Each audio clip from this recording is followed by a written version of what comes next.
You're listening to The Roots, a podcast from Minnesota AMA District 23 ARMCA. I'm your host, Jackie Reese. Let's dive deeper into what makes our district so great. This podcast was prepared by an independent contractor and may not be the views of the Board of Directors of District 23 ARMCA or any of their sponsors or affiliates. Welcome everybody to episode 23 of The Roots. I'm joined today by a flat track racer, promoter, and all-around advocate and supporter of the sport of flat track racing, Jake Rehberger. Jake, how's it going today? Pretty good. Thanks for having me. Yeah, no problem. Thank you for joining me. So like I do with most of these podcasts, I kind of like to start at the beginning and see where people came from. So for you, how did motorcycling begin and how did you get into flat track? Well, way back, I'd say like early 90s, like 93, 94 maybe. My brother and I got this old like 70s Suzuki 185, might have been an 80s model, but we'd race it up and down our street. And one day we were ripping up and down the street, pissing our neighbors off, and a couple of our neighbors came running over. We thought we were in big trouble. They were asking for our parents. And the neighbors ended up being Billy Hoffmeister, Bob Reynolds, and a couple other D23 racers. So they said, get off that old bike, get on a couple YZ80s, and let's get out to the track and race. So that was it. We started racing after that.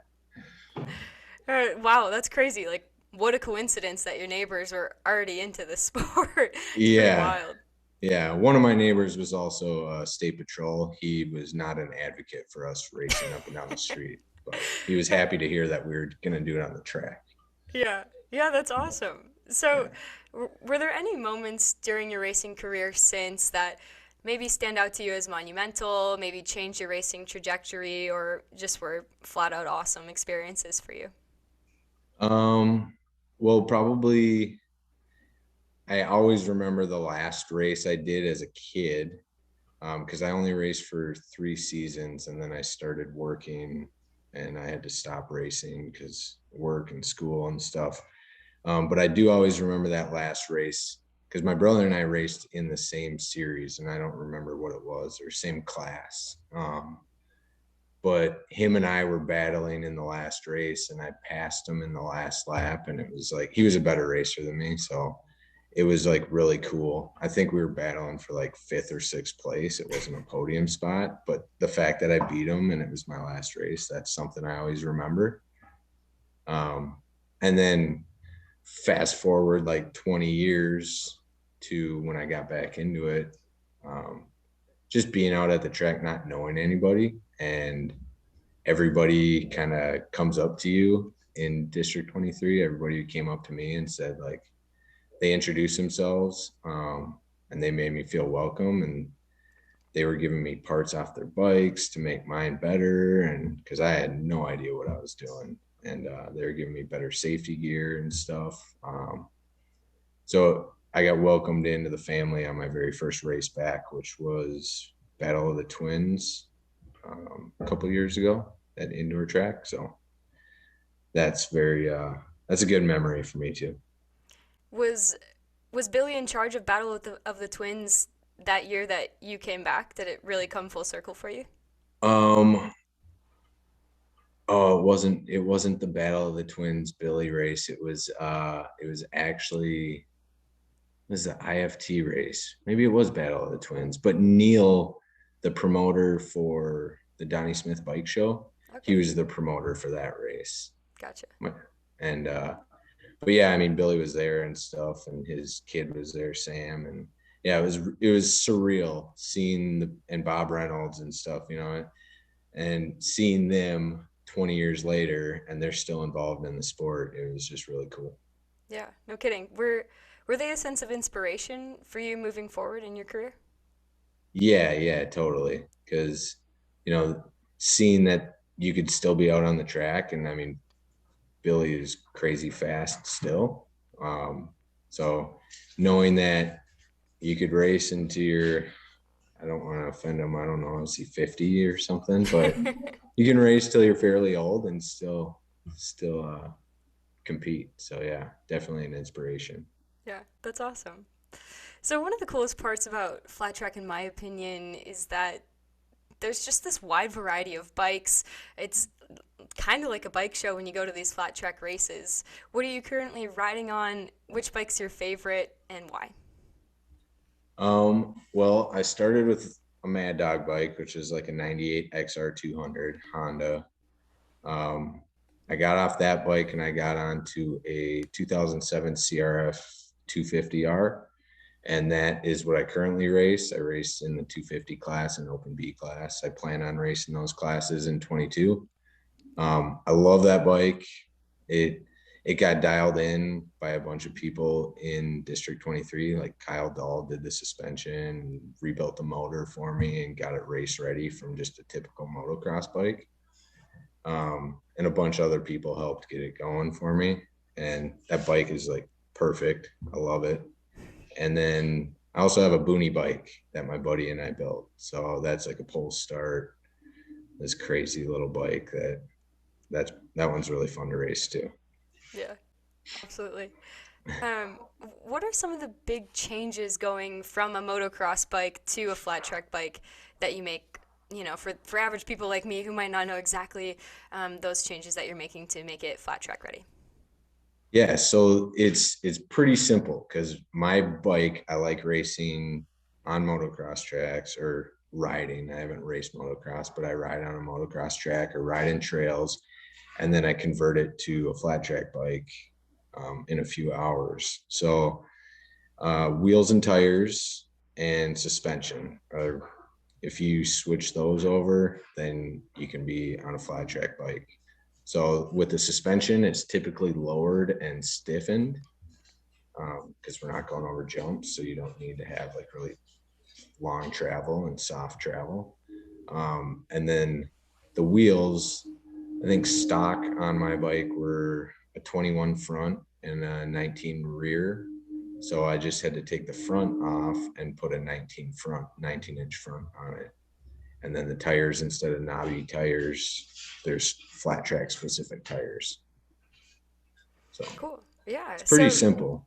yeah. So another thing too that I've noticed at your race last summer was that it doesn't have to be a brand new bike. Like there's a lot of people obsessed with getting a 2022 model of whatever bike to race motocross or off-road, things like that. A lot of these flat track bikes are awesome. Like you said, you have a '07. Like what kind of a cost is there for people who maybe want to just dip their toes into flat track?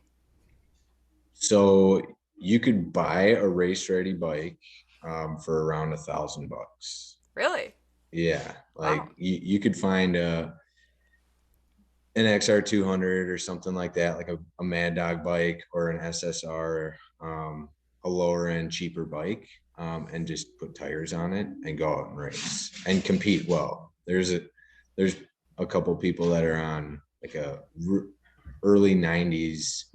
I think it's a TTR 110 or something, and they were winning races against like a couple $1,000 race bikes. Wow. So yeah. Otherwise, like my bike, I found it cheap. I think it was $1,500, and the front wheel and the tires were a couple $100. So for under $2,000, I've got a bike that I can race in, I think, 4 or 5 different classes. Wow. So Wow, yeah. that makes it. I honestly had no idea that it was actually like, that affordable for people. So that's pretty cool for people that just want to get into the sport. Like, it's not a huge financial burden to get your toes into flat track. Right, totally. It's awesome to just get in and try it. Once you try it, you're gonna be hooked, and then you're gonna want to buy, a faster bike or a bigger bike. But just to get in and try it, it's not a crazy expense. Yeah, So there are people that have, 30, $40,000 bikes that are out racing, but of course. yeah, Hmm. they don't always win. So Right, right. Yeah, I mean, I feel like there's that in any discipline of riding. Like people that love that trophy bike that looks amazing, and at the end of the day, it comes down to the rider, I guess. yeah. So in the winter, you enjoy riding on the ice. How'd you get into that, and does it help you with flat track in the summer? Yeah, it totally helps with flat track in the summer. So, one of the first guys that I met out at that indoor flat track race at the state fairgrounds was Cole Feely. And I think it was 2 years ago during the off season, he was saying, "Hey, why don't you come up to this lake and try racing on the ice?" And I didn't have tires, so he just gave me some studded race tires as a thank you for helping him out on something else. And I threw him on the bike. Actually, Eric Moldenhauer and Kyle Dahl put him on the bike because I couldn't figure it out. But got him on the bike and then just went out and tried it. And it was super sketchy at first because it feels like you're on a dirt bike on ice. It was very slippery. Yeah. And the way to get more traction is to give more throttle, because you give more throttle, your tire spins and bites into the ice with the studs, and then you actually have more traction. So it's kind of a weird mental thing. You have to get rid of this mental block that when you feel like you're going to slide out or crash, that you have to actually go faster to be more in control. But once you get over that mental block, it's awesome. And it definitely translates to dirt during the season. Yeah. Yeah, that's cool to hear. And I experienced that too on the snow bike. Like the throttle is your best friend for fixing any problem. If you're going to tip over, if you hit the gas, like you're good to go. So that's interesting that that concept translates to a lot of different disciplines of riding. Yeah. And that it helps you in the summer. Like is it just the technique that you've experienced on the ice riding, or is it also just being active all year long? Yeah, so it's a little bit of both. Like being active, you maintain that muscle memory and that skill level, because just like anything else, if you don't do it for a while, you kind of lose it. Um, but on the other side of it, the ice is unpredictable. If you go out on a perfect, pristine track, it's very predictable. The ice is unpredictable and changes all the time. So you learn how to ride on different terrain, and then it translates to when you go out on a dirt track, you're able to maintain your speed and your corners better because you're used to riding on uneven or unpredictable terrain. Cool. Yeah. Awesome. So, moving on to just a little bit more about you personally. Not only are you involved with flat track on so many levels, but you're also a career firefighter, which is pretty cool. And you've actually visited me at the Richfield Farmers Market, where you are a firefighter during your shift, which I think is pretty awesome. What about firefighting was so attractive to you that you decided to make it your career? Well, my dad was a firefighter, and I initially was planning on going into the military after high school, and that didn't quite pan out. So I was just started looking for different ways to serve, because that was kind of my main goal, is I wanted to either serve my country or serve my community. And since the military didn't work, I looked to, at home to my community. So it was either be a firefighter or a cop, and people love firefighters. So I figured I'd give that one a shot. Yeah. Yeah, that's cool. And I even got a special little tour of the fire station and stuff. So it's awesome that you're invested in your community. Yeah, your baking has kept my shift going when we've had busy shifts and we need something to eat. Your baking's kept us going, so thank you. Well, thank you. I appreciate the endorsement here. uh, so, moving back to flag track, all these ways that you're involved with the sport all revolve around Jacks of Spade. So, what is Jacks of Spade and how did you become involved with it? So Jacks of Spade was actually a company. We weren't initially set up for flat track. It was a company that my brother Zach and I started back in 2013 as a way to um, go to like motorcycle shows like the Donnie Smith show, or go to Sturgis and go to flat track races, um, and kind of have a tax write-off by doing it. So we wanted to be involved in the motorcycle scene. And so we looked into it and figured if we started a company where we worked on bikes and maybe sold a couple hats or shirts, then it would kind of give us drive to go to all these shows and be more involved in the motorcycle lifestyle. So that was kind of how we started. And back in August of 2015, my brother committed suicide. So the company kind of hit a dead end. That was pretty terrible for my family and I to go through. But my family kind of surrounded me and decided that they wanted to keep the company going because it was something that my brother was passionate about, and they wanted to kind of keep it going in his memory. So like my dad and my other brothers stepped up, and they kept things moving forward when I was struggling to do it. We didn't really have a solid mission until we got back to a D23 flat track race. And we ended up going to a race just to check it out and fell in love with flat track all over again. I think that was back in 2016.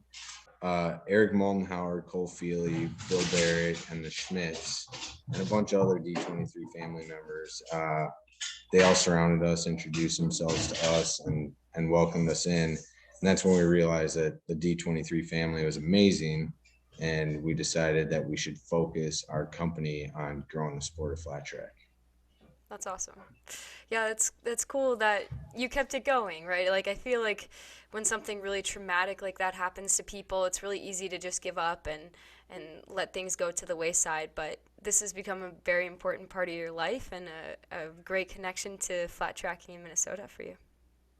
Yeah, totally. And without my dad working closely with me, and then my other brothers that are around, like Mike, Ian, and Travis, these guys all stepped up and kept things going for me because it was a struggle for a long time. Yeah. But Yeah. I mean, that's to be expected, right? yeah, Can't be expected to be 100% all the time, especially when things like that happen. But we're glad to have you around still, and especially as a sponsor of District 23. So that's kind of my segue here into how you decide to give back using Jacks of Spade. You have the youth program, you have the New Kids on the Block program. What are those programs, and how are they going to look in 2022? yeah. So 2022, we're launching both these programs to help grow our sport. The youth program, think like factory race team. So we've got 4 youth racers on the team, 2 boys and 2 girls. We've partnered with D Sport Leathers to outfit the team with like top of the line race suits specific to each racer. And the team will hand their suits off to the New Kids on the Block program at the end of each season. We've also partnered with 75 Designs, who's a retired D23 flat track quad racer. He's a great guy, even though he had too many wheels on his ride. But yeah, it's Patrick over there. He's an awesome guy. So we partnered with him to outfit the team with graphics on their bikes so they all match and stuff. And then they're all going to pit under one tent together, and each team member has a contract that they need to sign at the beginning of the season that we created with their parents to help maintain like positive outcomes and attitudes both on and off the track. So we're hoping that we help them become better people or keep being good people, even when they're not at the racetrack. So that's our youth program. That's awesome.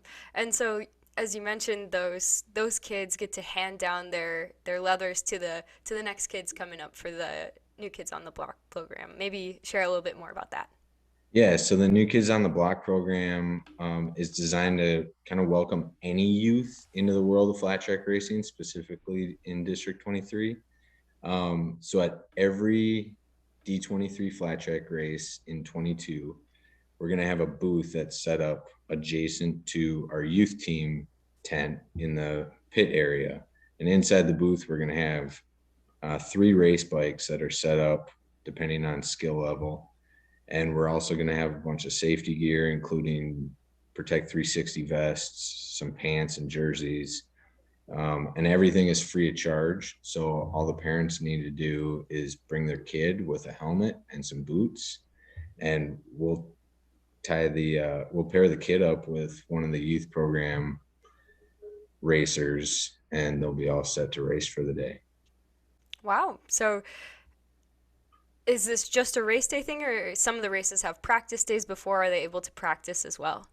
Yeah, totally. We'll be set up at the practice days before as well. Cool. And Yeah. our goal is to offer a couple entries to any of the schools, the flat track schools. So we're still working on that, on dialing that in. But if anybody listening is interested in being part of that program or going to any of the schools throughout the season, they can hit me up, and we'll make sure that we've got a bike reserved for them. Awesome. That's like incredible. Seriously, getting people in at the grassroots level, getting kids involved, like flat track to me seems a bit like an older discipline of motorcycle racing. And so it's great to have a way to introduce kids to it, fall in love with it, and have them become lifelong flat track racers. I think that's amazing what you're doing.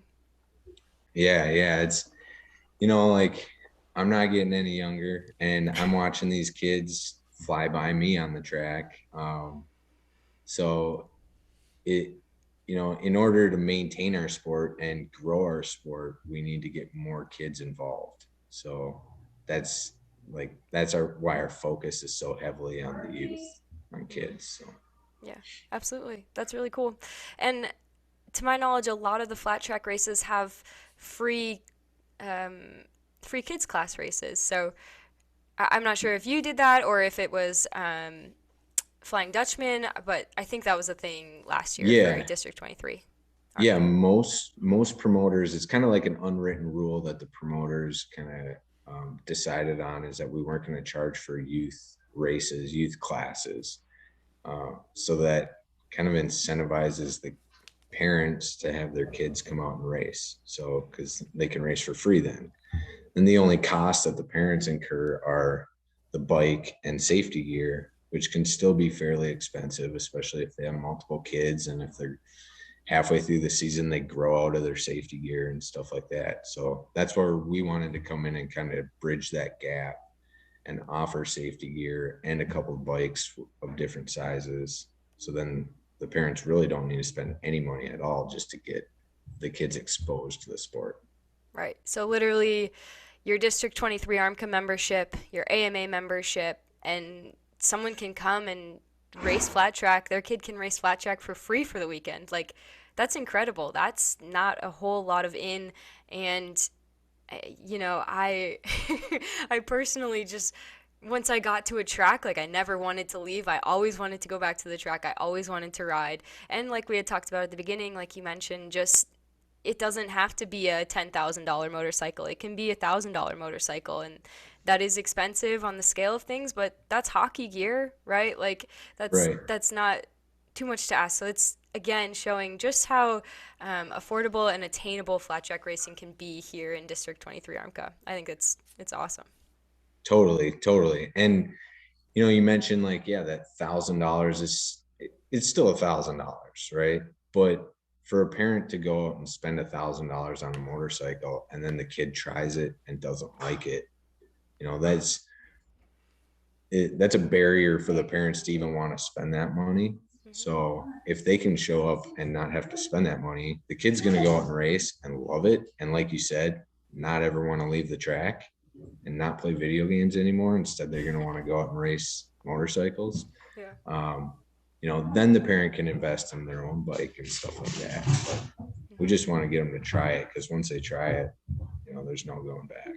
Yeah, absolutely. That's awesome to hear that you care so much about flat track. Like it's pretty incredible. And so I kind of want to step back here for a moment and talk about last summer. You decided to promote your first flat track race. How on earth did you come to that conclusion that you're like, okay, I'm going to promote a race now? Yeah, so we got way in over our head, but when we decided last year that our mission was going to be super simple to grow the sport of flat track, um, the, the most simple way to grow the sport of flat track is to literally make the schedule bigger, right? If the schedule is bigger, then the sport lasts longer, it's exposed to more people. So we had to take the leap and grow the schedule ourselves. So we became race promoters last year and found a venue that worked and, you know, hit the ground running and figured out all the things that we needed to do. We had a ton of help from the Flying Dutchman, specifically Adam Schmidt, in what we needed to do to be successful. And Andrew Hook was incredible, and his dad Pete were both incredible with helping us out, getting our checklists and everything that we needed to do to have a successful event. But yeah, once the wheels started turning, there was no going back. So we just had to cross our fingers and hope it was successful. And I think it was. I didn't race successfully that day, but the event overall was successful. Yeah. Yeah, I agree. I was there selling cookies and I thought it was a great race. It was a great turnout. There were tons of people there just to spectate, tons of people there to race. Like, I think it was awesome. And you held it at the Scott County Fairgrounds in Jordan, where Motokazi hosts their Supercross series. Um, and it just was a convenient place. I think it's close to the cities. People could just come down and watch pretty easily. Like, I think that really played to your advantage in the grand scheme of promoting a race.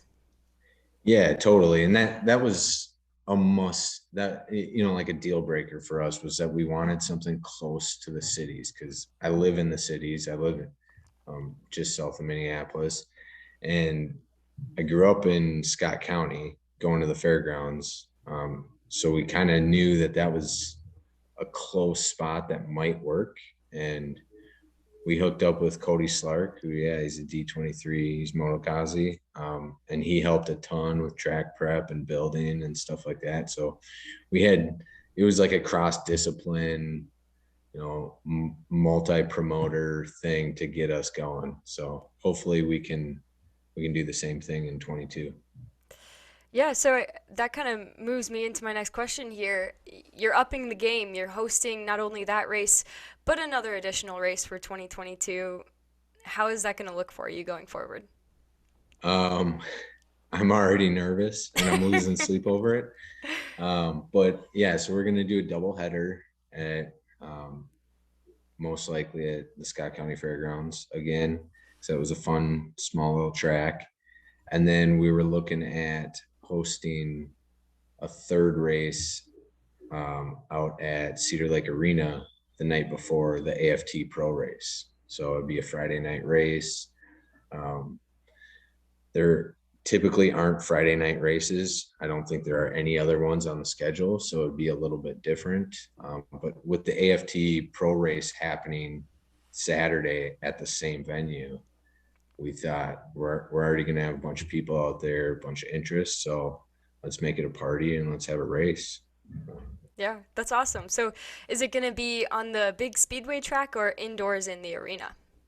As of right now, we're scheduled inside the arena, Okay. but we're working with Cedar Lake to figure out if we're able to go outside, then we'll definitely go outside. Yeah.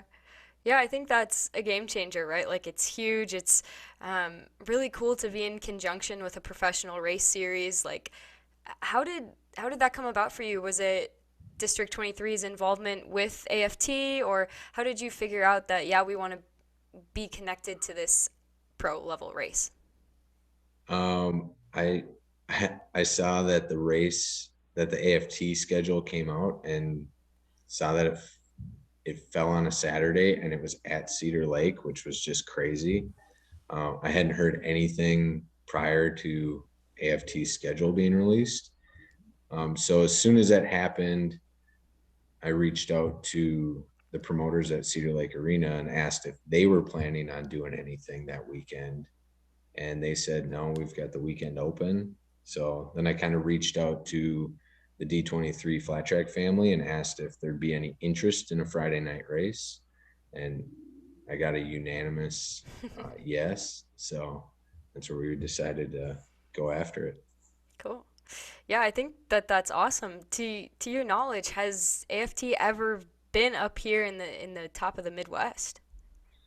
Yeah, so they've raced at it's been called the Minnesota Mile, and it's been at Okay, Canterbury Downs. sure. So I want to say it's twice in the last in the last 10 years. Okay. So they were back in the mid 2000s, and then they came back, I think, 3 years ago. Um, that race didn't end very well. There was a couple of injuries, some serious injuries, and the track was a little rough from what I heard from the racers. So sadly, I don't know if they're going to come back to that track, but it was really cool when I saw that they were coming right across the river. So Yeah, it sounds like they found the Speedway as a maybe a better alternative. I know when we race snowcross there, they're very picky about who can be on the soil that the horses race on. Just with, the horses mixed with gas, oil, etc. Like it doesn't really go very well. So that may have something to do with it as well. But I'm glad that they found a happy medium at Cedar Lake Speedway. That's awesome. yeah, totally. And it's close, it's 40 minutes from the city. So we can still all get out there and watch the race and hopefully race the night before.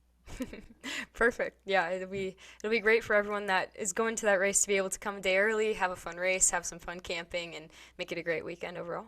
Yeah, definitely. So, why do you think people should come watch a flat track race? Why should they consider competing? What are the big draws about flat track here in District 23 ARMCA? Well, I think every any given weekend, somebody that got last place in the previous race could get first place in the next race. Like it's wild. And I myself have experienced that where I've gotten last place in one race and first place in the next race. And I've watched a bunch of my friends do the same thing. So, but it's so tightly competitive, but there's also so many classes that fit people that have never raced on dirt before, and then people that have been doing it for the last 30 years. So depending on your skill level, depending on what bike you have, or how much money you have to invest in it or whatever, there's a class that you can hop right into and actually be competitive.